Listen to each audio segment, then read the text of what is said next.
میرے بھائیو، یہ جو سورۃ النساء کی آیت نمبر 31 ہے، یہ قرآن حکیم کی چند اہم ترین آیات میں سے ہے، اور شاید یہ ان آیات میں سے ہے جو ہر شخص کی بنیادی ضرورت ہے۔ اس لیے میں اس آیت کے اوپر تھوڑی تفصیلی گفتگو کروں گا۔ اس کے اندر اللہ تعالیٰ نے گناہ کے حوالے سے جو اپنا پوائنٹ آف ویو ہے وہ کھول کر بیان کر دیا ہے کہ میں کن گناہوں کے بارے میں زیادہ سختی فرماؤں گا اور کن کے بارے میں زیادہ سختی نہیں فرماؤں گا۔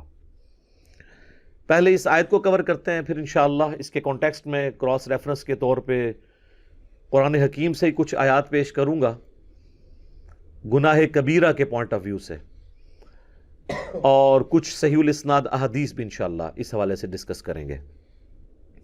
اعوذ باللہ من الشیطان الرجیم، بسم اللہ الرحمن الرحیم۔ ان تجتنبوا کبائر ما تنہون عنہ، اگر تم ان بڑے بڑے گناہوں سے بچ جاؤ گے جن سے ہم نے تمہیں روکا ہے، نکفر عنکم سیئاتکم، تو باقی سارے گناہ ہم تمہارے ویسے ہی معاف کر دیں گے، محو کر دیں گے۔ وَنُدْخِلْكُمْ مُدْخَلًا كَرِيمًا، اور ہم تمہیں داخل کریں گے عزت والی جگہ پر، یعنی اللہ نے جو رحمت کا مقام اپنا رکھا ہے، جنت۔ اللہم اجعلنا منہم، آمین۔ اللہم انا نسألک جنت الفردوس مع النبیین والصدیقین والشہداء والصالحین، آمین۔ تو یہاں پہ بنیادی فلسفہ اللہ نے بیان کر دیا ہے کہ اگر تم بڑے بڑے گناہوں سے بچ جاؤ گے نا، چھوٹوں سے ہم ویسے ہی درگزر کر دیں گے۔ یہ بہت بڑی بات ہے، اور یہ ٹاپک جو ہے قرآن حکیم میں دو مقامات کے اوپر جو ہے وہ اس انداز میں بیان ہوا ہے کہ جس سے پوری ڈاکٹرن کلیئر ہو جائے گی۔ ایک مقام یہ ہے، اور ایک پارہ نمبر 27 کے اندر سورۃ النجم کی آیت نمبر ہے 32، وہ آیت بھی میں ساتھ کور کر دیتا ہوں تاکہ آپ کو کراس ریفرنس کے طور پہ یہ پتہ چل جائے۔ الذین یجتنبون کبائر الاثم، وہ لوگ جو کہ بڑے بڑے گناہوں سے بچ جاتے ہیں، والفواحش، اور بے حیائی کے کاموں سے، الا اللمم، سوائے چھوٹی موٹی چیزیں جو ہو جاتی ہیں، یعنی اس کو اللہ نے خود ہی بینیفٹ دے دیا، چھوٹی موٹی چیزوں کو ہم درگزر کر دیں گے۔ یہ الا اللمم، چھوٹی موٹی چیزیں۔ ان ربک واسع المغفرہ، بے شک تیرا رب وسیع مغفرت والا ہے۔ ہوا اعلم بکم، وہ تو تمہیں اس وقت سے جانتا ہے، اذ انشأکم من الارض، جب تم زمین سے پیدا ہوئے تھے، پھوٹے تھے زمین سے۔ انسان کی جو خوراک ہے وہ زمین سے آتی ہے، اور اسی خوراک کا جوہر ہے جو اللہ تعالیٰ نے مرد و عورت کے تعلق کے ساتھ پیدائش کا ذریعہ بنایا ہے، اس لیے الٹیمیٹلی ہر انسان بھی زمین سے ہی ہوگا۔ یہ ہے اس کے اندر باریکی۔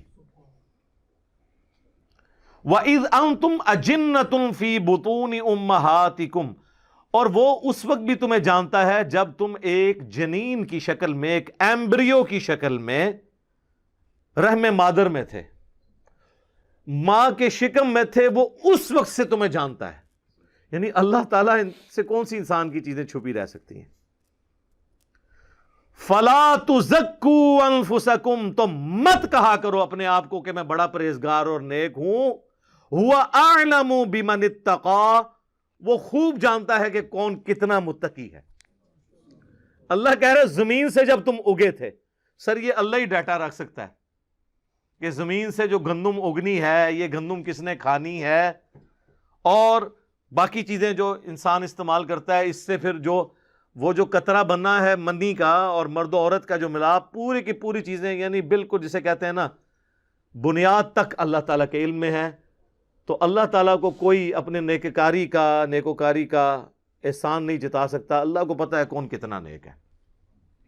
تو اس میں بھی آیا الا اللمم، ہم جو باریک چیزیں ہیں نا اس میں نہیں پڑیں گے اگر موٹی موٹی چیزوں سے بچ لیا. لیکن اب وہ موٹی چیز میں ساتھ بے حیائی کو بھی ذکر کر دیا, یعنی بے حیائی اتنی موٹی تھی کہ اسے موٹی چیز میں سے بھی نکال کے الگ سے بیان کیا. ان تجتنبوا کبائر ما تنہون عنہ نکفر عنکم سیئاتکم وندخلکم مدخلا کریما. بڑے بڑے گناہوں سے بچو گے تو چھوٹے گناہوں سے ہم درگزر کر دیں گے اور تمہیں عزت کے مقام میں داخل کریں گے. یہاں پہ یہ فلسفہ بیان ہوا ہے کہ اللہ تعالیٰ کے لیے جو سینسٹیو ایریا ہے نا وہ بڑے بڑے گناہ ہیں, چھوٹے گناہوں سے وہ درگزر فرما دے گا. یعنی چھوٹے گناہ کی معافی مانگنے کی بھی ضرورت نہیں پڑے گی, وہ خود بخود آٹومیٹکلی نیک اعمال سے معاف ہوتے جائیں گے. یہ مطلب ہے اس کا. بڑے گناہ تو معافی مانگنے سے اور آئندہ اس گناہ کو نہ کرنے کا پکا عہد کرنے سے معاف ہوں گے, لیکن چھوٹے گناہ نیکیوں سے آٹومیٹکلی دھل جائیں گے. اس کانٹیکسٹ میں ایک آیت ہے جو اس فلسفے کو سپورٹ کرتی ہے, وہ ہے سورہ ہود کی آیت نمبر 114. وَأَقِمِ الصَّلَاةَ طَرَفَيِ النَّهَارِ وَزُلَفًا مِّنَ اللَّيْلِ, اور نماز کو قائم رکھو دن کے دونوں کناروں پر اور رات کے حصوں میں بھی. دن کے دونوں کناروں کے اوپر جو نماز ہے وہ اس کنارے پہ فجر ہے اور دوسرے کنارے پر ظہر اور عصر ہے, اور مغرب اور عشاء چونکہ غروب آفتاب کے بعد ہوتی ہے وہ رات کی نماز ہے. ان نمازوں کو مضبوطی سے پکڑ لو. ان الحسنات یذہبن السیئات, بے شک نیکیاں برائیوں کو مٹا دیتی ہیں. یعنی یہ نماز پڑھنا آٹومیٹکلی گناہوں کو معاف کر دے گا. ذالک ذکریٰ للذاکرین, یہ تو ہے نصیحت ان لوگوں کے لیے جو نصیحت حاصل کرنا چاہیں, یہ ان کے لیے ہے. تو اس آیت کے تحت یہ پتہ چل گیا کہ جو نیک اعمال ہیں وہ گناہوں کو دھونے کا سبب بن جاتے ہیں. یہ جو سورہ ہود کی آیت میں نے پڑھی نا, آیت نمبر 114 114, اس کانٹیکسٹ میں ایک حدیث بھی ہے بخاری اور مسلم دونوں کے اندر, بڑی حیران کن حدیث ہے. مسلم شریف میں ذرا ڈیٹیل سے ہے, بخاری میں بھی موجود ہے, کہ ایک صحابی اللہ کے محبوب صلی اللہ علیہ وآلہ وسلم کے پاس حاضر ہوتے ہیں اور کہتے ہیں یا رسول اللہ, آج مجھ سے ایک ایسا گناہ ہو گیا ہے, آپ مجھے پاک فرما دیں. آج میں نے مدینہ شریف کے کنارے پر, یعنی شہر سے باہر گاؤں ایریا میں, ایک عورت کو گلے لگا لیا, لیکن میں نے اس کے ساتھ کوئی اور تعلق قائم نہیں کیا, یعنی وہ جو انٹر کورس والا, باقی میں نے اس کے ساتھ اس طرح کا معاملہ کیا. تو اب میرے لیے کوئی معافی؟ تو نبی صلی اللہ علیہ وآلہ وسلم نے خاموشی اختیار کر لی. جب وہ جانے لگا تو نبی علیہ السلام نے اسے واپس بلایا. اسی وقت نبی علیہ السلام پہ یہ آیت نازل ہوئی سورہ ہود کی 114. آپ نے یہ آیت تلاوت کی کہ دن کے دونوں سروں پر اور رات کے اوقات میں نماز کو قائم رکھو, بے شک نیکیاں گناہوں کو مٹا دیتی ہیں, محو کر دیتی ہیں. تو نبی علیہ السلام نے کہا کہ نماز پڑھو, تمہارا یہ گناہ معاف ہو جائے گا. اچھا, بعض لوگ اس سے سمجھتے ہیں کہ کوئی اگر ڈیٹس مارتا رہے لڑکیوں کے ساتھ, نماز پڑھ لے تو آٹومیٹکلی معاف ہو جائے گی. نہیں, اس پہ بھی اجماع ہے پوری امت کے علماء کا, چاہے سنی ہو یا شیعہ, کہ کسی چھوٹے گناہ کو چھوٹا سمجھ کے تکرار کے ساتھ کرنا بھی گناہ کبیرہ ہے. یہ تو ایک کبھی کبھار ہو جائے نا, لیکن وہ یہ تو نہیں تھا کہ نبی علیہ السلام نے اسے یہ کہا کہ ہاں روزانہ گلے لگا لیا کرو, اس کے بعد پھر نماز پڑھ لیا کرو. ایسا نہیں ہے. یعنی کبھی کبھار کوئی نفس سے مغلوب ہوا تو اس کی نیکیاں گناہوں کو محو کر دیں گی. اسی کو سپورٹیو ایک اور حدیث ہے بخاری اور مسلم دونوں کے اندر. نبی صلی اللہ علیہ وآلہ وسلم نے فرمایا, بھلا بتاؤ تو اگر کسی شخص کے گھر کے آگے سے نہر گزرتی ہو اور وہ روزانہ اس میں 5 دفعہ غسل کرے تو اس کے جسم پہ کوئی میل باقی رہ جائے گا؟ صحابہ نے کہا نہیں یا رسول اللہ صلی اللہ علیہ وآلہ وسلم. تو آپ نے فرمایا کہ پھر 5 نمازوں کی مثال بھی ایسی ہی ہے کہ اس کے جسم سے گناہ سارے دھل جائیں گے. لیکن چھوٹے گناہ, بڑے گناہ نہیں معاف ہوں گے. بڑے گناہ صرف توبہ سے معاف ہوتے ہیں اور آئندہ گناہ نہ کرنے کا پکا عہد کرنا. چھوٹے گناہ آٹومیٹکلی نیکیوں سے معاف ہو جاتے ہیں. اور بڑے گناہ جب معاف ہوتے ہیں، وہ سورۃ الفرقان کی آیت نمبر 70 ہے، 70 نمبر، کہ اگر کوئی بڑے بڑے گناہوں سے توبہ کر لے، حتیٰ کہ اللہ نے اس بڑے گناہوں میں شرک کو ذکر کیا، قتل ناحق کو ذکر کیا، زنا کو ذکر کیا، اور کہا کہ اگر کوئی ان سے بھی توبہ کر لے ہم اس کے گناہوں کو بھی نیکیوں سے بدل دیں گے. صرف معاف نہیں کریں گے، گناہوں کو نیکیوں سے بدل دیں گے. سبحان اللہ وبحمدہ سبحان اللہ العظیم. آمین. تو بڑے بڑے گناہوں سے اگر توبہ کر لی جائے تو وہ اتنی بڑی نیکیاں بن جائیں گی، لیکن وہ توبہ پاکستانی توبہ نہیں ہوگی، وہ پکی والی توبہ ہوگی. اور توبہ کا طریقہ اللہ تعالیٰ نے قرآن میں بتا دیا ہے کہ پاکستانی توبہ میں، یعنی جس کو میں کہتا ہوں کہ کتابوں کے خدا میں اور بابوں کے خدا میں کیا فرق ہے. سورۃ النحل کی آیت نمبر ہے 119، اس میں اللہ تعالیٰ نے اپنا کانسیپٹ بتا دیا توبہ کا. ثم ان ربک للذین عملوا السوء بجہالۃ، اس کے بعد تمہارا رب ان لوگوں کے حق میں جو جہالت میں گناہ کر بیٹھیں، ثم تابوا من بعد ذلک، اور پھر گناہ کے بعد فوراً توبہ کر لیں، وَأَصْلَحُوا، اور اپنی اصلاح کر لیں، یعنی بندے کے پتر بن جائیں، جو ہوا اس کے بعد پھر وہ ٹھیک بھی کریں اپنے آپ کو. ان ربک من بعدہا، اس کے بعد تیرا رب لغفور الرحیم، ضرور بخشنے والا مہربان ہے. کس کے بعد؟ جو توبہ کرے، رجوع لائے اللہ کی طرف اور اپنے آپ کو سدھار لے، پھر میں اس کو معاف کروں گا. خالی استغفار کی تسبیح پھیرنے سے معافی نہیں ہوگی.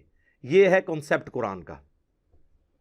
یہ پیرلل میں دو چیزیں نہیں چل سکتی، اللہ کے ساتھ بغاوت بھی اور خالی استغفار کی تسبیح پڑھنا. تو یہ کنسپٹ اللہ تعالیٰ نے توبہ کے حوالے سے کلیئر کر دیا. اب آ جائیں اس طرف جو میں نے کہا کہ کبیرہ کبیرہ گناہوں سے اگر بچ جائیں تو چھوٹے معاف ہو جائیں گے. اس کو سپورٹیو ایک اور حدیث ہے جو صحیح مسلم میں ہے، وہ ڈسائسو حدیث ہے. اس کے الفاظ ہیں، اگر بڑے بڑے گناہوں سے بچا جائے تو ایک نماز سے دوسری نماز، ایک جمعے سے دوسرا جمعہ، اور ایک رمضان سے دوسرا رمضان درمیان کے تمام گناہوں کا کفارہ بن جائے گا، اگر بڑے بڑے گناہوں سے بچا جائے. اب یہ نہیں ہے کہ ادھر سے ایک جمعہ پڑھا ادھر سے ایک جمعہ اور درمیان والے معاف، نہ، کیونکہ اس کے الفاظ ہیں اگر بڑے گناہوں سے بچا جائے. تو مجھے بتائیں نماز چھوڑنے سے بڑا گناہ کون سا ہو سکتا ہے؟ صحیح مسلم میں حدیث ہے، بندے کے کفر اور ایمان کے درمیان، شرک اور اسلام کے درمیان فرق نماز ہے. لہٰذا جو نماز چھوڑتا ہے تو ایک جمعے سے دوسرا جمعہ درمیان کے گناہوں کا اس کا کفارہ نہیں بنے گا. ایک رمضان سے دوسرا رمضان درمیان کے گناہوں کا کفارہ نہیں بنے گا. ایک نماز سے دوسری نماز درمیان کے گناہوں کا کفارہ نہیں پڑے گی کہ اگر کوئی کہے جی میں فجر پڑھ لوں اور ادھر سے عشاء پڑھ لوں درمیان والی معاف ہو جائے، نہیں. جامعہ ترمذی میں حدیث ہے، شقیق تابعی کہتے ہیں کہ صحابہ کرام نماز چھوڑنے والے کے علاوہ کسی کی تکفیر نہیں کرتے تھے. جو نماز نہیں پڑھتا تھا اس کو وہ کافر سمجھتے تھے. یہ پاکستان کے شناختی کارڈ میں بے نمازی مسلمان ہے، اللہ کے ہاں بے نمازی مسلمان نہیں ہے. جامعہ ترمذی میں حدیث ہے، جس نے جان بوجھ کے نماز چھوڑ دی اس نے کفر کیا. اور جان بوجھ کے چھوڑنے سے مراد یہ نہیں کہ بندہ کہ جی میں بڑا مصروف ہوں، نہیں. بخاری و مسلم دونوں میں حدیث ہے کہ اگر کوئی شخص بھول جائے یا سویا ہوا ہو تو جیسے ہی اسے یاد آئے یا وہ اٹھے تو نماز پڑھ لے. اور پھر نبی علیہ السلام نے وہ آیت تلاوت کی سورہ طٰہٰ کی، وَأَقِمِ الصَّلَاةَ لِذِكْرِي، اور میری یاد کے لیے نماز کو قائم رکھنا. تو نبی علیہ السلام نے فرما دیا کہ وہ جو جان بوجھ کے یہ ہے کہ ایک بندہ جاگ بھی رہا تھا اور بھولا ہوا نہیں تھا اور اس نے نماز چھوڑ دی، وہ مارا گیا. ایک اور چیز ہو سکتی ہے کہ کوئی مجنون ہو جائے، جو صحیح بخاری میں مولا علی کا قول ہے تعلیقاً کہ 3 لوگوں سے قلم اٹھا لیا گیا ہے، چھوٹے بچے سے، پاگل سے اور سوئے ہوئے شخص سے، یہاں تک کہ وہ جاگ جائے۔ تو یہ حدیث مرفوع بھی ہے، نبی علیہ السلام سے بھی مولا علی نے نقل کی ہے، سنن ابن ماجہ میں بھی ہے، ترمذی میں بھی، بخاری میں امام بخاری اسے چیپٹر کی ہیڈنگ میں لے کے آئے ہیں۔ اس کانٹیکسٹ میں جو سیدنا عمر کے پاس ایک دفعہ ایک مقدمہ کسی پاگل کے بدکاری کرنے کا آیا تھا، تو مولا علی نے کہا تھا کہ اس کے اوپر سزا جاری نہیں ہوگی کیونکہ اس کا ذہنی توازن درست نہیں ہے۔ تو پاگل کوئی ہو گیا ہے، سویا ہوا ہے، بھول گیا ہے، تو پھر معاملہ الگ ہے، ورنہ آپ نے نماز پڑھنی ہے، اور نماز چھوڑنے کی معافی جو ہے وہ نیک اعمال سے نہیں ہوگی، کیونکہ یہ تو فرض ہے، اسی طریقے سے باقی جو فرائض ہیں۔ تو یہ گناہ کبیرہ کے حوالے سے کانسیپٹ کلیئر ہو گیا۔ یہ کبیرہ اور صغیرہ کی بحثیں تو ساری علمی ہیں، ادروائز صحیح مسلم میں حدیث ہے، عبداللہ ابن مسعود کہتے ہیں نبی صلی اللہ علیہ وآلہ وسلم سے بھی انہوں نے مرفوع کیا اس حدیث کو کہ مؤمن کے لیے چھوٹا سا گناہ بھی ایسا ہے جیسا کہ اس کے سر پہ کسی نے پہاڑ رکھ دیا ہے، گویا اس پہ گرا چاہتا ہے، اور منافق کے لیے بڑے سے بڑا گناہ بھی ایسا ہے گویا ناک پہ مکھی بیٹھی تھی اس نے اڑا دی، تو وہ اس کو سینسٹیو ہی نہیں ہوگا اس معاملے میں، جس کو ہم پنجابی میں کہتے ہیں کہ عقل نہ ہوئے تے موجیں ہی موجاں، عقل ہوئے تے سوچیں ہی سوچاں۔ جس کو عقل نہیں ہے تو وہ موج ہی مارے گا نا، وہ تو کپڑے بھی اتار کے پھیرے گا تو وہ ریلیکس کرے گا، لیکن کوئی عقل مند آدمی تو اپنے کپڑے اتار کے نہیں پھیر سکتا، ہاں کوئی بزرگ ہو تو وہ پھیر سکتا ہے، مجذوب، تو اس کا بھی وہ کہتے ہیں کہ جی انہاں تو قلم اٹھے ہے، تو سیدھی طرح کونا پاگل نے قلم اٹھے ہے، مجنون، مجذوب، شطحیات، پنجابی بونگیاں۔ تو آپ دیکھ لیں کتنے ننگے پیر ہیں، ہمارے کتنے پرائم منسٹر ہیں جو وہ ان ننگے پیروں کے پاس جا کے بیٹھتے تھے اور جا کے ان سے تھاپڑے مرواتے تھے۔ ان سارے پیروں کو کہیں نا پاکستان کا قرضہ اتار دیں نا، بجلی پوری کر دیں، پرائم منسٹر تو ظاہر ہے جڑی جماعتاں انہوں نے جی بننا ہے نا کسی نے، ٹھیک ہے نا۔ تو یہ ساری کہانیاں ہیں اور یہ سارے ان کے پاس پہنچے ہوتے ہیں، یہ ہماری یعنی قوم کی ایز اے قوم جہالت ہے۔ تو اللہ تعالیٰ نے گناہ کبیرہ کے حوالے سے بتا دیا۔ اب آخر میں اگر میں لسٹ کا ذکر کروں، یہ ایک تلخ چیز تھی جو میں نے اس آیت کے کانٹیکسٹ میں آخر میں رکھی ہے کہ یہ ہماری بدقسمتی کہہ لیں کہ اکثر گناہ جو ہمیں معلوم ہیں وہ سب کے سب کبیرہ گناہ ہی ہیں، ان میں کوئی گناہ چھوٹا گناہ نہیں ہے، ہم ان کو چھوٹا سمجھ رہے ہوتے ہیں۔ اگر آپ کو یہ سارے گناہوں کی لسٹ چاہیے نا تو بخاری مسلم کے حوالے سے مشکات المصابیح میں اگر آپ چلے جائیں نا تو مشکات کے شروع ہی میں پہلی جلد کے اندر آپ کو ایک چیپٹر ملے گا گناہ کبیرہ کا بیان، چونکہ یہ کمبائنڈ فارم میں نوٹس ہیں مشکات، میں اسی لیے بار بار ایمفسائز کرتا ہوں کہ مشکات ضرور لیں۔ مثلا پہلی حدیث اس چیپٹر میں وہ بخاری اور مسلم دونوں سے لے کے آئے ہیں کہ عبداللہ ابن مسعود رضی اللہ تعالیٰ عنہ کہتے ہیں کہ نبی علیہ السلام سے کسی نے عرض کیا کہ اللہ کے نزدیک سب سے بڑا گناہ کون سا ہے؟ تو آپ نے فرمایا کہ تم اللہ کا شریک بناؤ حالانکہ اس نے تمہیں پیدا کیا ہے، یعنی شرک سب سے بڑا گناہ۔ اس نے پوچھا اس کے بعد، فرمایا اس اندیشے سے بچے کو قتل کر دو کہ وہ تمہارے ساتھ کھائے گا، اولاد کو اس لیے سے، ایک فیملی پلاننگ ہے وہ الگ چیز ہے، اس کا جواز موجود ہے، اس میں میری ویڈیوز ریکارڈ ہے۔ یہ کہ پریگنینسی آئیڈینٹیفائی ہو گئی ہے اور آپ بچے کو قتل کر دیتے ہیں یا بچوں سمیت خودکشی کر لیتے ہیں، جو پاکستان میں خبریں اکثر آتی رہتی میڈیا میں۔ اس نے عرض کیا اس کے بعد، تو فرمایا اپنی پڑوسی کی بیوی کے ساتھ بدکاری کرنا، بدکاری تو کسی کے ساتھ بھی کرنا برا ہے لیکن پڑوسی کا چونکہ حق ہے اس لیے اس کو ذکر کیا۔ پھر نبی صلی اللہ علیہ وآلہ وسلم نے سورۃ الفرقان کی آیت تلاوت کی، والذین لا يدعون مع اللہ الہا آخر ولا يقتلون النفس التي حرم اللہ الا بالحق ولا يزنون، جو میں نے شروع میں بھی حدیث کا ذکر کیا تھا کہ حدیث میں 3 بڑے گناہ بیان ہوئے۔ اگلی حدیث امام بخاری لے کے آئے ہیں جو مشکات والے امام نے نقل کی ہے کہ نبی علیہ السلام نے فرمایا اللہ کے ساتھ شریک بنانا، والدین کی نافرمانی کرنا، کسی کو ناحق قتل کرنا اور جھوٹی قسم اٹھانا کبیرہ گناہ ہے۔ دیکھ لیں یہ بھی کبیرہ ہے۔ اس سے اگلی حدیث بخاری اور مسلم دونوں میں ہے کہ جھوٹی قسم کی بجائے جھوٹی گواہی کا ذکر ہے اس حدیث کے اندر کہ جھوٹی گواہی دینا بھی گناہ کبیرہ ہے۔ اس سے اگلی حدیث بھی بخاری اور مسلم دونوں میں ہے، نبی علیہ السلام نے فرمایا 7 چیزوں سے بچو۔ پوچھا کہ کون سی؟ فرمایا اللہ کے ساتھ شرک کرنا، جادو کرنا، قتل کرنا، سود کھانا، یتیم کا مال کھانا، میدان جنگ سے پیٹ پھیر کر فرار ہونا، اور پاک دامن عورتوں پر تہمت لگانا۔ یہ 7 بھی جناب کبیرہ گناہ ہے۔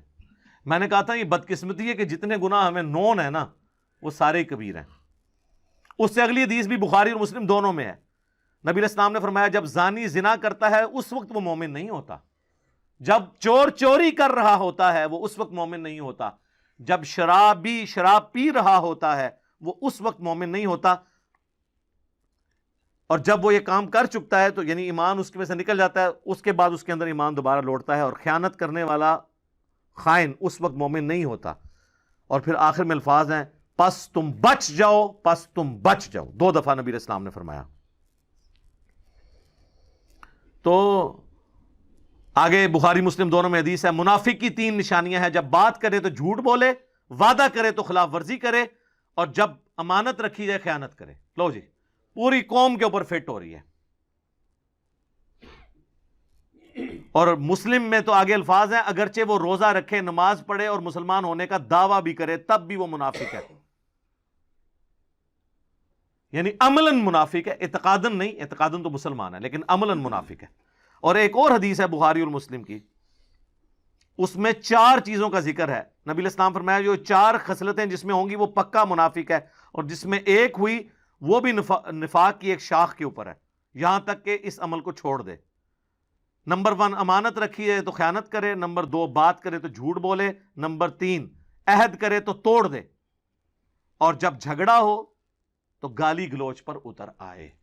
یہ علماء تو آلموسٹ سارے اس میں آتے ہیں، گالی گلوچ پہ اتر آتے ہیں نا، کیسی کیسی موٹی موٹی گالیاں دیتے ہیں۔ اور عوام الناس تو اب مجھے بتا دیں، ہم تو وہ شعر لے کے چل رہے ہیں کچھ بھی ہیں تیرے محبوب کی امت سے ہیں، یہاں تو معاملہ ہی کہاں سے کہاں پہنچ گیا۔ صحیح مسلم میں حدیث ہے نبی علیہ السلام ایک اناج کے ڈھیر کے پاس سے گزرے، آپ نے اپنی مبارک انگلیاں اس میں داخل کی تو وہ گیلی تھی۔ آپ فرمایا یہ کیا؟ کہ رسول اللہ رات کو بارش ہو گئی تھی تو اناج گیلی ہو گئی۔ آپ نے فرمایا تم نے گیلی اناج اوپر کیوں نہیں کی تاکہ لوگ اس کے عیب کے اوپر مطلع ہوتے، اس کے بعد کسی کی مرضی کہ وہ خرید کے لے جائے گھر جا کے خشک کر لے، لیکن تم نے اس طرح کیوں کیا کہ اوپر خشک رکھی اور اندر گیلی؟ اور پھر آپ نے فرمایا جس نے ملاوٹ کی وہ ہم میں سے نہیں، یہ وہاں پہ آپ نے فرمایا تھا، یہ پوری حدیث مسلم شریف میں یوں ہے، جو آخری حصہ پکڑا ہوا ہے جس نے ملاوٹ کی وہ ہم میں سے نہیں۔ اور وہ ملاوٹ سے سمجھ رہے ہوتے ہیں صرف دودھ میں ملاوٹ کرنا ملاوٹ ہے، ملاوٹ یہ ہے کہ آپ غرر کریں، عربی میں غرر کہتے ہیں دھوکے کو، کوئی بھی دھوکہ کسی فارم کے اندر، کسی کاروبار کے اندر وہ اس کو حرام کر دے گا۔ جیسے ہی دھوکہ آئے گا، چاہے وہ پلاٹس کی فائل کی شکل میں آئے اس کو حرام کر دے گا، چاہے بیچنے والی چیز کی شکل میں آئے اس کو حرام کر دے گا۔ یعنی آپ مال دکھائیں کچھ اور جب ڈال کے دینے لگیں کچھ اور ڈال دیں تو آپ نے دھوکہ کر دیا، غرر کر دیا۔ تو غرر جب بھی آئے گا تو وہ پورے کے پورے مال کو آپ کے کمائی کو حرام کر دے گا۔ بولے اعوذ باللہ تعالی، اللہ تعالی ہمیں اس فتنے سے بچا کے رکھے، اپنی ایمان کے اندر رکھے، گناہ کبیرہ سے بچنے کی توفیق عطا فرمائے، اور کمٹمنٹ کے ساتھ اپنے محبوب صلی اللہ علیہ وآلہ وسلم کی سچی اتباع کرنے کی توفیق عطا فرمائے، آمین۔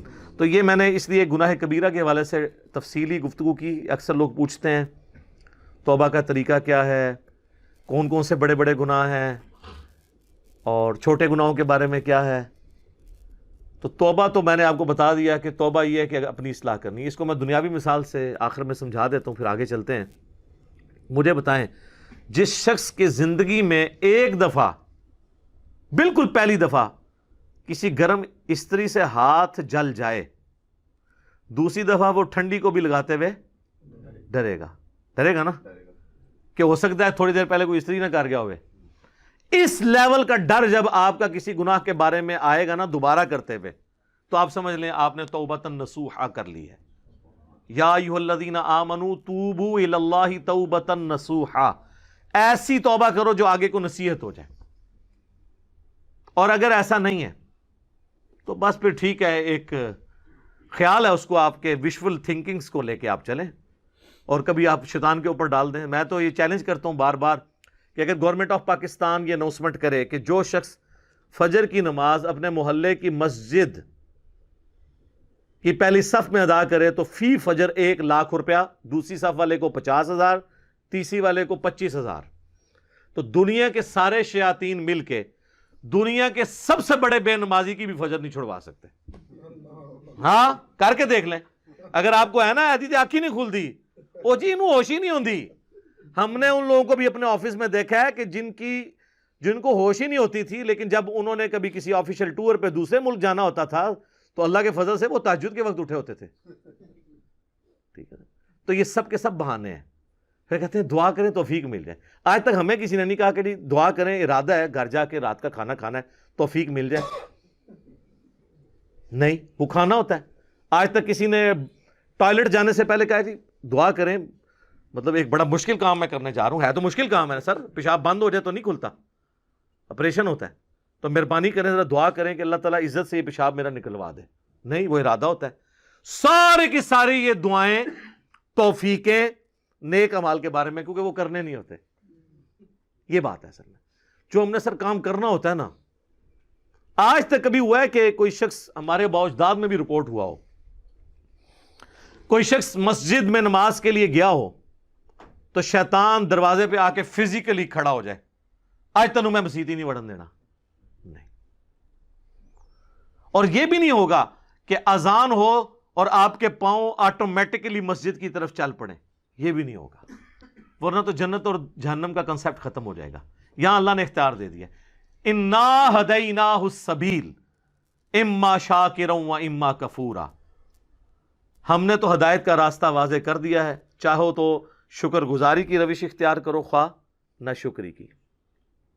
اچھا، لیکن اس سے یہ بات نہ سمجھ لیجئے گا کہ اللہ کو کوئی پرواہ نہیں ہے، ٹھیک ہے وہ گناہگاروں کو بھی بخش دے گا، مجرمین کو بھی بخش دے گا، اور نیکوکاروں کو تو اس نے بخشنا ہے، نہ، اس طرح نہیں ہے۔ اور اکثر لوگ کہہ رہے ہوتے ہیں او جی اللہ نے ساڑی نمازاں نہیں چاہیے دیا، استغفر اللہ، یہ بات آپ کیوں بولتے ہیں؟ یہ آپ کس کو بول رہے ہوتے ہیں؟ میری نماز تو نہیں کو پڑھ رہا نا، تو مجھے کیوں سنا رہے ہو؟ جس کی پڑھ رہے ہو اس کو سناؤ، اللہ کی پڑھ رہے ہو نا۔ تو اللہ نے کب کہا ہے کہ مجھے تیری نمازیں چاہیے؟ کہیں کہا ہے؟ اللہ کہتا ہے تمہیں تمہارے لیے نمازیں چاہیے، اللہ نے تو کبھی کہا ہی نہیں کہ مجھے چاہیے۔ اس فلسفے کو اللہ تعالیٰ نے سورہ الزمر میں بیان کی ہے، مسئلہ تقدیر بھی حل کرنے والی یہ آیت ہے، اور سارے مسئلے، یہ اکثر لوگ کہتے ہیں نا جو کچھ ہو رہا ہے نا جی اللہ کی مرضی سے ہی ہو رہا ہے جی، یہ اکثر آپ سنتے ہوں گے کہ دنیا میں جو کچھ ہو رہا ہے نا جی اللہ کی مرضی سے ہو رہا ہے۔ نہیں سر، ایسے نہیں ہے، اللہ کی مرضی سے نہیں ہو رہا، اللہ کی اجازت سے ہو رہا ہے۔ اللہ کی مرضی ہے یہ کہ لوگ زنا کریں، اجازت ہے کہ کر لو، یہ نہیں ہوگا کہ جسم پہ فالج گرے، لیکن آخرت میں چھوڑوں گا نہیں۔ شراب پینی ہے پی لو، چمڑی اتار دوں گا آخرت میں، یہ نہیں ہوگا کہ شراب کی بوتل پکڑو تو ہاتھ پہ فالج گر پڑے، ایسے نہیں ہوگا۔ اجازت ہے، نیکی کرنی ہے کرو، برائی کرنی ہے کرو، مرضی نہیں ہے، مرضی یہی ہے کہ پیغمبروں کا راستہ اختیار کرنا ہے۔ یہ فلسفہ جو ہے نا سورہ زمر میں بیان ہوا ہے، آیت نمبر 7۔ سر یہ 7 نمبر آیت تو آپ سارے اپنے قریبی لوگوں کو سنائیں، اپنے آفیسز میں سنائیں، اپنے دوستوں کو، گھر والوں کو۔ ان تکفروا فإن اللہ غنی عنکم، دیکھو اگر تم اللہ کا کفر کرو گے، ناشکری کی زندگی گزارو گے، تو یاد رکھنا اللہ بے پرواہ ہے، اللہ کو کوئی فرق نہیں پڑے گا۔ لیکن اس کا یہ مطلب بھی نہیں ہے کہ اللہ کو نہیں فرق پڑا تو اللہ تعالیٰ چھوڑ دے گا، نہیں۔ وَلَا يَرْضَى لِعِبَادِهِ الْكُفْرِ، لیکن میں کبھی راضی نہیں ہوں اس بات پہ کہ کوئی میری ناشکری کرے، میری نافرمانی کرے، میرا کفر کرے۔ وَإِن تَشْكُرُوا يَرْضَهُ لَكُمْ، اور اگر تم شکر گزاری کی روش اختیار کرو گے، یعنی اللہ کے تابع فرمان رہو گے، تو یہ اللہ تعالیٰ تم سے پسند کرتا ہے۔ وَلَا تَزِرُ وَازِرَةٌ وِزْرَ أُخْرَى، کوئی جان دوسری جان کا بوجھ نہیں اٹھائے گی، ہر شخص نے اپنے اعمال کا جواب دہ خود ہونا ہے۔ ثُمَّ إِلَىٰ رَبِّكُمْ مَرْجِعُكُمْ، اس کے بعد تمہیں لوٹ کر تمہارے رب کی طرف جانا ہے۔ فَيُنَبِّئُكُم بِمَا كُنتُم تَعْمَلُونَ، پھر وہ تمہیں خبر دے دے گا جو کچھ تم دنیا میں اعمال کیا کرتے تھے. إِنَّهُ عَلِيمٌ بِذَاتِ الصُّدُورِ، بے شک وہ تو سینوں کے چھپے ہوئے رازوں کو بھی جاننے والا ہے. اللہ اکبر. یار اللہ سے کون بھاگ سکتا ہے میرے بھائی؟ آپ اپنی داڑھیوں سے، پگڑیوں سے، نمازوں سے، تسبیحوں سے دنیا کو دھوکہ دے سکتے ہیں، قانون کو چکمہ دے سکتے ہیں. اللہ سے بھاگ کے کہاں جائیں گے؟ اللہ تو اتنا باریک بین ہے کہ جن لوگوں کی نماز، حج، زکوٰۃ بھی لکھے ہوں گے نا قیامت والے دن، فرشتوں نے نیکیوں کے ڈھیر لگائے ہوں گے، اللہ 0 سے ملٹیپلائی کر دے گا. اللہ سے بڑا ڈر لگتا سر، اللہ بڑا ڈاٹا جائے. ہاں اللہ والے بن جاؤ تو اللہ سے زیادہ کوئی شفیق نہیں ہے، لیکن اللہ کے نافرمان ہیں تو سر اللہ بڑا ڈاٹا جائے. مسلم شریف میں حدیث ہے سب سے بڑی 3 نیکیاں کون سی ہو سکتی ہیں؟ تینوں نیکیوں کے بارے میں نبی علیہ السلام نے کہا کہ یہ کرنے والا بھی جہنم میں چلا جائے گا. نمبر 1 آپ نے فرمایا قیامت والے دن اللہ تعالیٰ ایک شہید کو اٹھائے گا اور پوچھے گا میں نے تجھے اتنا کچھ دیا، اچھی صحت دی، تو نے میرے لیے کیا کیا؟ وہ کہے گا یا اللہ جان سے قیمتی کون سی چیز تھی تیرے لیے دے دی.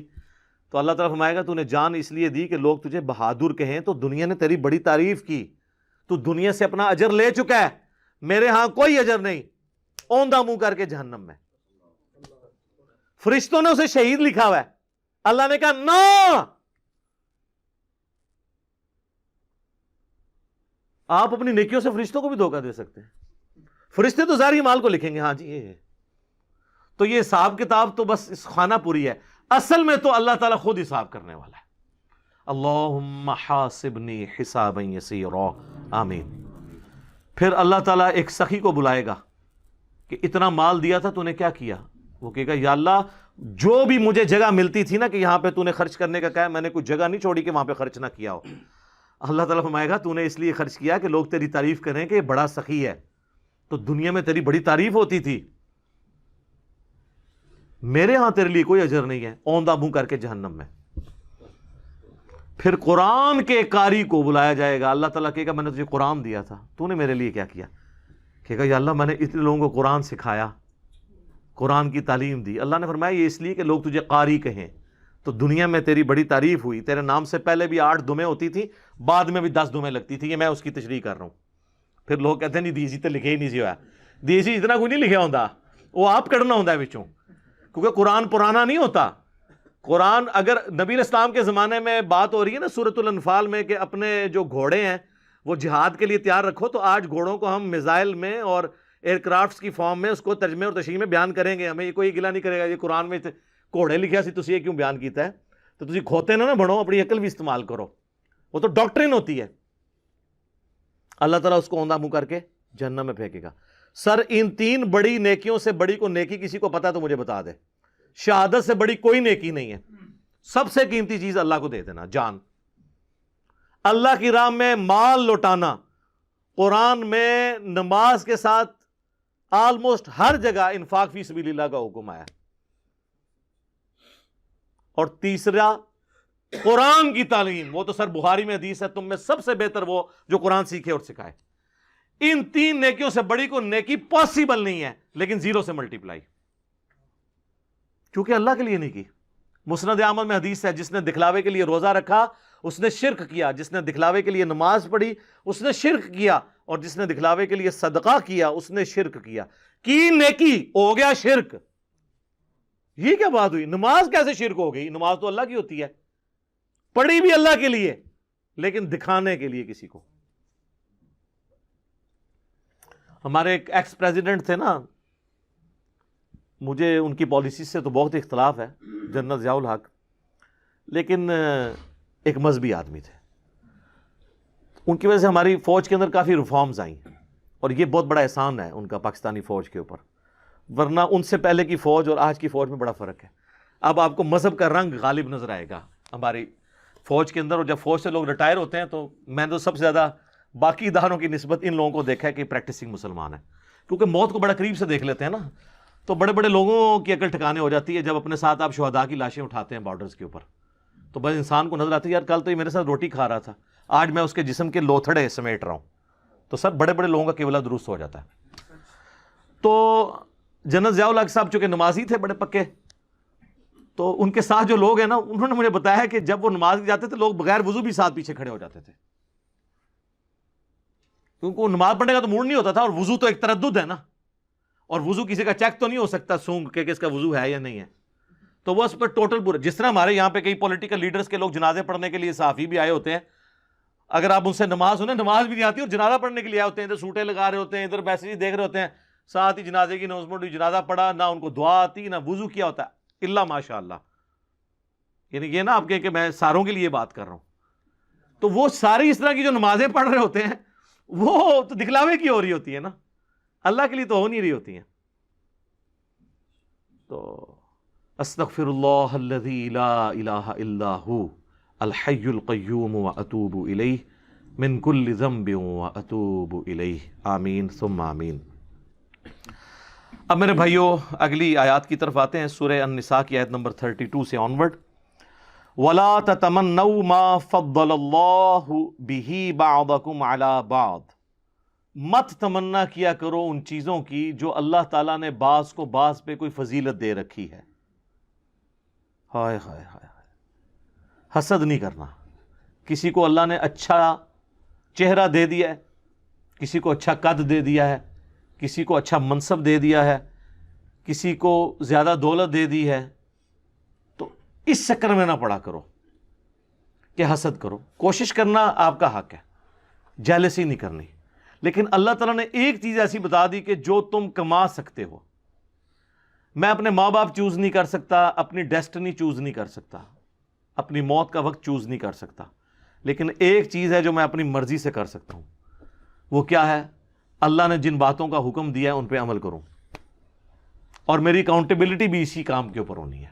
وہ اللہ نے ساتھ ذکر کر دیا، للرجال نصیب مما اکتسبوا، مردوں کے لیے وہ حصہ ہے جو وہ کمائیں گے، وللنساء نصیب مما اکتسبنا، اور عورتوں کے لیے وہ حصہ ہے جو وہ کمائیں گی. یعنی نیکیوں میں آگے بڑھنے کی کوشش کرو. دولت نہیں ملتی کسی کو بہت زیادہ، تو نیکیاں تو وہ کر سکتا ہے نا. اس کے لیے تو ڈیسٹنی کی ضرورت نہیں ہے. 5 وقت نماز پڑھنے کے لیے آپ کو مہینے کا 1 لاکھ روپیہ کسی گورنمنٹ کی طرف سے فری ملنے کی ضرورت تو نہیں ہے. جائیں مسجد میں وضو کریں، پانی بھی فری اویلیبل ہے، آپ سے کوئی بجلی کا بل بھی نہیں مانگے گا. جائیں نماز پڑھیں، وہ بل وہ لوگ دیں گے کہ جن کو اللہ تعالیٰ نے اسودہ حال کیا ہے. عام لوگوں نے تو ویسے ہی نماز پڑھنی ہے. تو نیکیوں میں آگے بڑھ سکتے ہو. کسی کے ساتھ خوش اخلاقی سے بات کرنا، راستے سے تکلیف دہ چیز کو دور کر دینا، اس کے لیے کوئی زیادہ ایفرٹ پٹ کرنے کی ضرورت ہے، یا اچھی شکل ہونے کی ضرورت ہے، یا اچھا سٹیٹس ہونے کی ضرورت ہے. صحیح مسلم میں حدیث ہے، ہر تسبیح صدقہ ہے، سبحان اللہ. ہر تحمید صدقہ ہے، یعنی الحمدللہ. ہر تحلیل صدقہ ہے، یعنی لا الہ الا اللہ. ہر تکبیر صدقہ ہے، اللہ اکبر کہنا. امر بالمعروف ونہی عن المنکر، لوگوں کو نیکی کا حکم دینا اور برائی سے روکنا اپنی اپنی ڈومین کے اندر، یہ بھی صدقہ ہے. اور تمہارا اپنے بیوی بچوں کے منہ میں لقمہ ڈالنا بھی صدقہ ہے، حتیٰ کہ تمہارا اپنی بیویوں کے ساتھ ازدواجی تعلق جو آپ سمجھ لیں خالصتاً جو ہے اینیمل انسٹنکٹ ہے، وہ بھی صدقہ ہے. صحابہ کو باقی چیزیں تو ہضم ہو گئی، انہوں نے کہا یہ بیویوں سے تعلق قائم کرنا بھی صدقہ ہے، اس پہ بھی ثواب ملے گا. تو آپ نے فرمایا اگر یہی چیز تم کسی ایسے طریقے سے پوری کرو جو تمہارے لیے حلال نہیں ہے تو کیا تمہیں گناہ ملے گا؟ صحابہ نے کہا ملے گا. تو آپ نے فرمایا پھر اس کے اوپر ثواب بھی ملے گا. یہ صحیح مسلم میں حدیث ہے، نیکی کا کانسیپٹ. تو اللہ تعالیٰ ہمارا مت اس چکر میں پڑا کرو کسی کو یہ مل گیا یہ مل گیا. جو تم کر سکتے ہو نا وہ کرو. اور اس میں ایک جملہ ایڈ کرتا ہوں کہ سر دنیا آپ اپنی مرضی کی بنا نہیں سکتے. کوشش کریں، ہو سکتا ہے مل جائے، ہو سکتا ہے نہ ملے، لیکن یہ میں آپ کو گارنٹی سے کہتا ہوں کہ آپ اپنی آخرت اپنے ہاتھوں سے خود بنا سکتے ہیں. دنیا اللہ کی مرضی کی گزاریں، گارنٹیڈ آخرت آپ کی مرضی کی ہے. اور دنیا اگر آپ نے اپنی مرضی کی گزاری، پھر آخرت اللہ کی مرضی کی ہے. اور اللہ کی مرضی پھر وہی ہے کہ جو انبیاء کے نافرمان ہیں انہیں اوندھا منہ کر کے جہنم میں پھینکوں گا. ہاں جی، یہ ذہن میں رکھیے گا. اللہم اجرنا من النار. تو آپ آخرت اپنے ہاتھوں میں ہے سر. تو اللہ تعالیٰ بھی یہ کہہ رہا ہے کہ مرد جو کمائیں گے ان کے لیے ہے، عورتیں جو کمائیں گی ان کے لیے. اچھا اس آیت کو بعض لوگوں نے اس چکر میں ڈال دیا کہ مرد و عورت دونوں کمائی کے لیے باہر نکلیں. ہاں یہ جو لوگ تھوڑے لبرل قسم کے ہیں نا، عورتوں کی وہ جابز کی میں وہ مردوں کے شانہ بشانہ چلانے کی کوشش کرتے ہیں، ہم یہ کہتے ہیں کہ یہ عورت کو اللہ نے عزت دی ہے کہ مرد لا کے اس کا نان و نفقہ پورا کرے گا. وہ آگے آیات بھی آ رہی ہیں، یہ عورت کی عزت ہے. ہاں کبھی کوئی مجبور ہے عورت تو وہ شرعی حدود اور قیود کے اندر جاب بھی کر سکتی ہے اگر باقی ساری چیزوں کو مینٹین، لیکن یہ پرائمری رسپانسبلٹی مرد کی ہے کہ وہ گھر کا نظام چلائے گا. عورت نے گھر کا نظام چلانا ہے اندر کا، اور اس کے جو فائنینسز ہیں وہ مرد نے پورے کرنے ہیں. وَاسْأَلُوا اللَّهَ مِن فَضْلِهِ، اللہ سے سوال کرتے رہو اس کے فضل کا.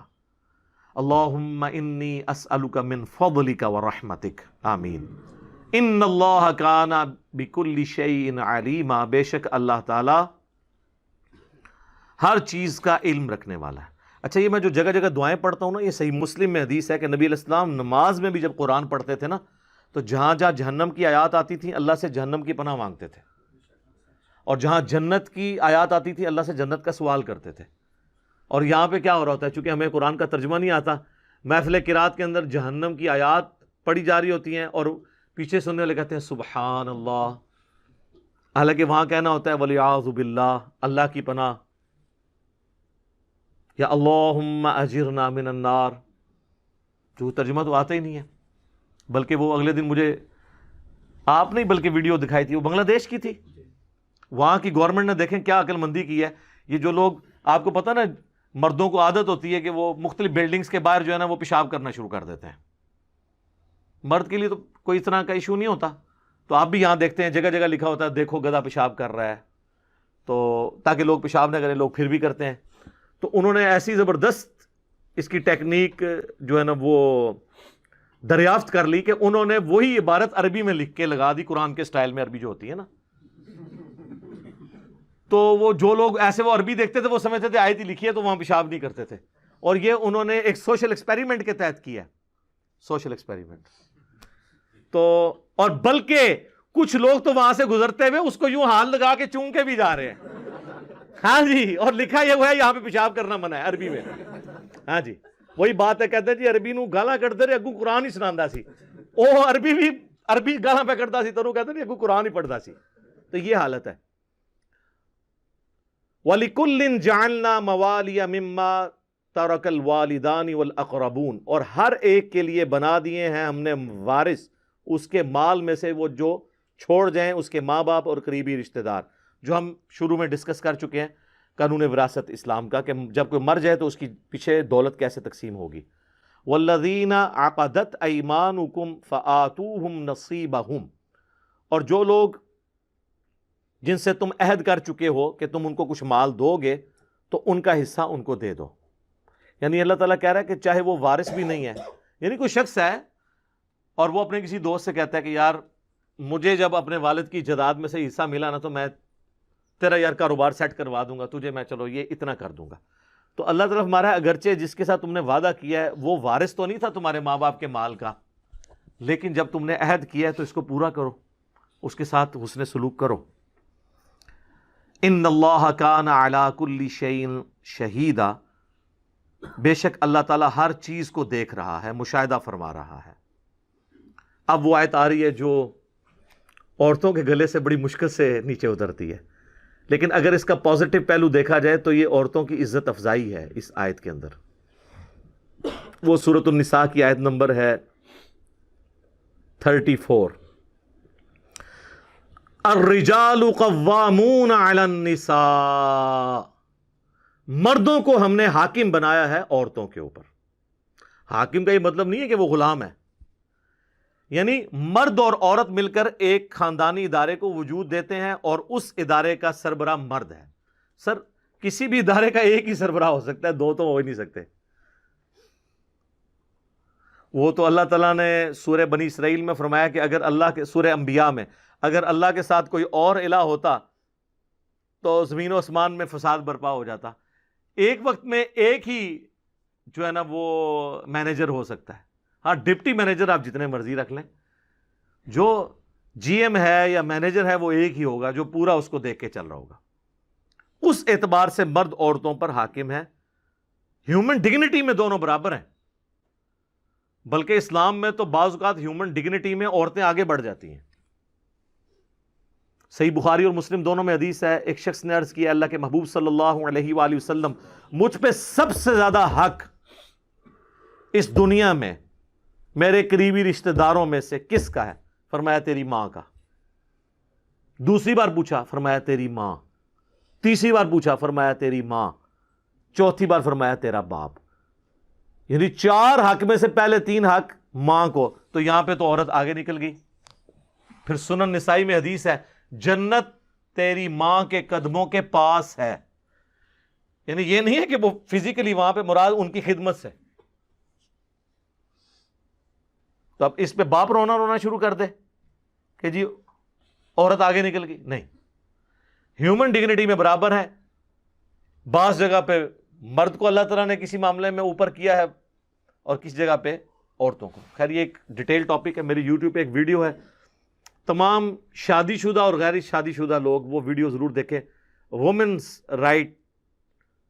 رائٹس ان اسلام، انگلش میں لکھیں گے نا آپ، یا عورتوں کے حقوق. تو اس میں ایک اسلامی بہن کا سوال آیا تھا، اس کے جواب میں نے گفتگو کی تھی. ساری احادیث اس حوالے سے، قرآن کی آیات ڈسکس کی تھی. اس کی وجہ سے کافی مرد مجھ سے ناراض ہیں کہ ایک مردوں کے حقوق پہ بھی کوئی ویڈیو ریکارڈ کروائیں. تو چلیں یہ آج ہو گئی نا کہ مردوں کو اللہ نے عورتوں پر حاکم بنایا ہے. لیکن حاکم کا مطلب ہے کہ ان کی خالی پریویلیجز نہیں ہیں، رسپانسبلٹیز ڈال دی ہیں. یہاں پہ کوئی حاکم بنتا ہے وہ سمجھتا ہے کہ میں اب یہ سارے میرے غلام ہیں. حاکم کا تو مطلب ہے وہ پھنس گیا. امریکہ میں آپ دیکھ لیں وزراء کے لیے سیکٹری کا لفظ استعمال کرتے ہیں. وہ انہوں نے لفظ ہی ایسا ڈیوائز کیا کہ کسی دماغ میں خمار چڑھے ہی نہ، تو کسی کو چڑھتا بھی نہیں. وہاں پہ جوڈیشری بھی آزاد ہے. تو یہاں اللہ تعالیٰ فرما رہا ہے مرد عورتوں پر حاکم ہے بما فضل اللہ بعضهم علی بعض، اس فضیلت کی وجہ سے جو اللہ ہی نے بلٹ ان بعض کو بعض پہ دی ہے. وَبِمَا أَنفَقُوا مِنْ أَمْوَالِهِمْ، اور بسبب اس کے کہ وہ اپنی عورتوں پہ مال بھی تو خرچ کرتے ہیں. یعنی عورتوں کی خدمت کرنے کی وجہ سے مردوں کا درجہ ہے. یہ بھی اسپیکٹ ہے نا سوچنے کا. مردوں کا درجہ یہ ہے کہ اپنی عورتوں کی خدمت کریں. یہاں تو میں صرف بتایا جاتا ہے نا ماں باپ کی خدمت کریں، اور ماں باپ بتاتے ہیں کہ جی ہماری خدمت کرو، اور بیویاں کہتی ہیں ہماری خدمت کرو، ماں باپ کو چھوڑ دو. ہر کوئی اپنے اپنے حق کی بات کرتا ہے. تو اللہ تعالیٰ فرما رہا ہے کہ عورتوں پر چونکہ ان کے خامند خرچہ کرتے ہیں، اس وجہ سے بھی ان کو ان کے اوپر پرائورٹی حاصل ہے. جان کی مان پاؤں تو عرض کروں کہ آپ بھی تو اپنے علماء پہ خرچہ کرتے ہیں، لیکن حاکم وہ بنے ہوئے ہیں. ہونا تو چاہیے کہ وہ آپ ان کو اگر پوچھیں بھرے مجمع میں کہ سر یہ ایسے کیوں ہیں، تو وہ آپ کو جواب دے ہوں، نہ کہ یہ کہیں کہ آپ ذرا کمرے میں تشریف لے آئیں. یہ تو نہیں ہونا چاہیے نا. تقریریں کر دو باہر، سوال پوچھو تو کہتے ہیں اندر. تو اللہ تعالیٰ فرما رہا ہے کہ چونکہ وہ خرچ کرتے ہیں تو یہ ایک اللہ تعالیٰ نے ان کو، اور اللہ نے فرمایا یہ ہم نے بعض کو بعض پہ فضیلت دی ہے. تو یہ اللہ کو کوئی چیلنج نہیں کر سکتا. یہ مورل لاز اللہ کے بنائے ہوئے ہیں، اور ان انٹینشنلی پوری دنیا ان قوانین کو مانتی ہے، چاہے جتنا مرضی ڈھنڈورا پیٹے. مثلا آج تک کبھی اولمپکس کی گیمز کے اندر آپ نے مردوں کی دوڑ عورتوں کے ساتھ دیکھی ہے؟ مردوں کی ہاکی کی ٹیم کا میچ عورتوں کی ہاکی کی ٹیم کے ساتھ دیکھا ہے؟ عورتوں کا عورتوں کے ساتھ ہوتا ہے نا. کیوں؟ سر یہ سب مانتے ہیں کہ وہ ون سائیڈڈ ہو جائے گا، عورت کمزور ہے مرد کے مقابلے پہ. تو یہ تو سب مانے میں ہیں. اور جب اسلام یہ بات کرتا ہے، کہتے ہیں اسلام عورت کے حقوق چھینتا ہے. وہ لوگ یہ اسلام کے اوپر تان کر رہے ہیں جنہوں نے عورت کو کموڈٹی بنایا ہوا ہے. بلیڈ کے اشتہار میں بھی عورت دکھاتے ہیں. عورت کو انہوں نے ایک کموڈٹی کے طور پر، نمائشی طور پر، کوئی عزت نہیں ہے. دیکھ لیں اولڈ ایج ہومز بنے ہوئے ہیں یورپ میں اور امریکہ کے اندر. یہاں تو جو عورتیں بوڑھی ہوتی ہیں تو خاندان میں ان کی رسپیکٹ بڑھ جاتی ہے. اس طرح کی عزت کہاں ملے گی؟ تو اسلام نے تو عورت کو عزت دی ہے. عورت کی یہ عزت ہے کہ آپ اسے جو ہے وہ بے پردہ کر کے تو پبلک کے سامنے پیش کرنا شروع کر دیں یہ تو اس کو ایک کموڈٹی بنانے والی بات ہے. اور ہمارے لوگ بھی متاثر ہو جاتے ہیں ون سائیڈڈ بات سن کے. میں کہتا ہوں جی سب کانٹیننٹ کی جو عورتیں ہیں نا جی، یہ تو ملکہ برطانیہ وہ لائف نہیں انجوائے کر رہی جو یہ کر رہی ہیں. اس طرح کے مخلص مرد تو ملتے ہی نہیں کسی کو. اس لیے آپ دیکھتے ہیں نا آئے دن فیس بک پہ باہر سے عورتیں یہاں شادی کرنے کے لیے آئی ہوئی ہیں، اور یہاں پہ بھی پھر بعض لوگ اس کو مس یوز بھی کر لیتے ہیں. ادھر تو مخلص عورتیں بھی مل جاتی ہیں اکثریت، اور مرد بھی. اور یہ ساری ہمارے ریلیجن کی برکت ہے. یہاں پہ عزت ہے، ٹھیک ہے، رسپیکٹ ہے، خاندانی سسٹم ٹوٹا نہیں ہے. تو یہ اللہ تعالیٰ ہمارا یہ ہم نے فضیلت دی ہے. ہمارے بتایا یہ مانی تو سب نے ہوئی ہے. ٹھیک ہے، وہ کہتے ہیں جی فلاں عورت آپ دیکھیں وہ اتنے مردوں کو پیچھے چھوڑ گئی. سر ایک آدھ سے نہیں ہوتا یہ طریقہ. گورے پھر اپنے آپ سے خود سیکھیں. جب انالیسس کیا جاتا ہے نا تو پھر آپ نے ڈیٹا اکٹھا کرنا ہوتا ہے، اور ڈیٹا اکٹھا کرنے کے بعد آپ نے ایک رزلٹ پہ پہنچنا ہوتا ہے کہ میجورٹی کیس میں کیا ہوتا ہے. وہ کہتے ہیں جی وہ ہمارے محلے میں ایک بابا ہے جو جوانی سے سگریٹ پی رہے تھے، وہ 80 دا ہویا ہے جی، انہوں کوئی بیماری نہیں. انج نہیں، 100 بابے 80 سال کے نکالیں جو بچپن سے سگریٹ پی رہے ہوں، تو آپ کو پتا چلے گا وہ ایک ہی 80 تک پہنچے، باقی سارے 60 سے پہلے ایکسپائر ہو گئے. ایک چیز کو دیکھ کے ڈیٹا نہیں بنتا کہ آپ ایک کو کنسیڈر کر کے. تو اس طرح آپ اگر کوئی بے نظیر بھٹو کی مثال دے کے تو یہ کہ پاکستان کی ساری عورتیں اتنی انٹیلیجنٹ ہوتی ہیں، نہیں. اوور آل عورت جو ہے وہ اپنے، قرآن میں تو یہاں تک ہے، اس کے اوپر بھی لوگ اعتراض کرتے ہیں. سورہ زخرف میں اللہ تعالیٰ نے فرمایا کہ یہ اللہ کے لیے بیٹیاں تجویز کرتے ہیں، جبکہ عورت کو تو اللہ نے ایسا بنایا کہ وہ جھگڑے کے وقت اپنی گفتگو بھی صحیح طریقے سے کنوے نہیں اگلے کو کر سکتی. وہ کہتے ہیں نہیں قرآن میں اتنی عورت کی توہین آئی ہوئی ہے. سر بے نظیر سے زیادہ کانفیڈنٹ لیڈی میں نے نہیں دیکھی. مجھے کئی سینئر آرمی کے آفیسرز نے بتایا کہ باقی پرائم منسٹرز کا تو ہمیں نہیں پتا، لیکن جب بے نظیر پرائم منسٹر تھی نا تو ہم پوری اپنی وہ پریزنٹیشن تیار کر کے آتے تھے، اور اس کی اتنی یاداشت تھی کہ وہ جب پریزنٹیشن دیکھتی تھی نا تو کہتی تھی 3 سلائیڈ پیچھے جاؤ، فلاں جگہ یہ کامہ غلط ڈالا ہوا ہے، یہاں پہ اسپیلنگ غلط ہے، اس کا اس کے ساتھ ربط نہیں بن رہا. اور کہتے ہیں باقی وزیر اعظم کا یہ حال تھا کہ وہ شربت پی کے اور چائے پی کے اٹھ کے چلے جاتے تھے، ان کو پتہ بھی نہیں چلتا تھا. لیکن اسی بے نظیر کو میں نے جیو کے پروگرام جواب دے کے اندر دیکھا ہے کہ جب اس سے اس کے بھائی کے قتل کے بارے میں پوچھا گیا تو وہ اپنے جذبات پہ قابو نہیں رکھ سکی، وہ اپنا مائک اتار کے اٹھ کے چلی گئی. اسے بولا ہی نہیں جا رہا تھا کہ آپ پرائم منسٹر تھی اور آپ کے دور کے اندر آپ کے بھائی کا قتل ہو گیا، تو اسے اپنے جذبات پہ قابو نہیں رہا، حالانکہ اتنی کانفیڈنٹ لیڈی. تو اوور آل عورت کو اللہ نے کمزور بنایا ہے، رقیق القلب بنایا ہے. آپ دیکھیں عورتوں کو رونا جلدی آتا ہے بچوں کی طرح ایز کمپیئر ٹو مرد. کہتے ہیں مرد کو درد نہیں ہوتا، لیکن ہوتا ہے درد مرد کو بھی. ہاں لیکن اللہ نے اسے مضبوط اعصاب والا بنایا، اور یہی وجہ ہے کہ کبھی کوئی پیغمبر نہیں عورت بنائی اللہ نے، کیونکہ پبلکلی جا کے دعوت کا کام کرنا ہوتا ہے، دماغ پہ سٹرین لینا ہوتا ہے، تو عورتیں اس طرح کا سٹرین نہیں لے سکتی. مرد کو اللہ تعالیٰ نے اس حوالے سے مضبوط بنایا. باقی عورتوں کی جو ذمہ داری ہے وہ ساتھ اللہ نے فرما دی. فالصالحات قانتات حافظات للغیب بما حفظ اللہ. تو نیک عورتیں وہ ہوتی ہیں جو اطاعت گزار ہوں، حفاظت کرنے والیاں ہوں مردوں کی غیر حاضری میں، یعنی اپنی عزت کی حفاظت کرنے والی اللہ کی حفاظت کے ساتھ. واللاتی تخافون نشوزہن. اور اگر تمہیں کسی عورت سے نافرمانی کا اندیشہ ہو، فَعِظُوهُنَّ وَهْجُرُوهُنَّ. تو پہلے انہیں نرمی سے سمجھاؤ، پھر انہیں الگ کر دو، فِي الْمَضَاجِعِ اپنے بستروں سے. وَضْرِبُوهُنَّ. اور پھر بھی باز نہ آئے تو ان کو مار بھی سکتے ہو، لیکن مارنا یہ نہیں کہ وحشیوں کی طرح مارنا ہے، جس طرح ایک چھوٹے بچے کو تھوڑی تنبیہ کے لیے مارنا ہے، اس پہ چہرے پہ نہیں مارنا، جسم پہ نشان نہیں پڑنا چاہیے. فَإِنْ أَطَعْنَكُمْ. پھر اگر وہ اطاعت کر لیں، فَلَا تَبْغُوا عَلَيْهِنَّ سَبِيلًا. تو پھر کوئی بہانہ نہ تلاش کرو کہ تم ان کے ساتھ زیادتی کرو.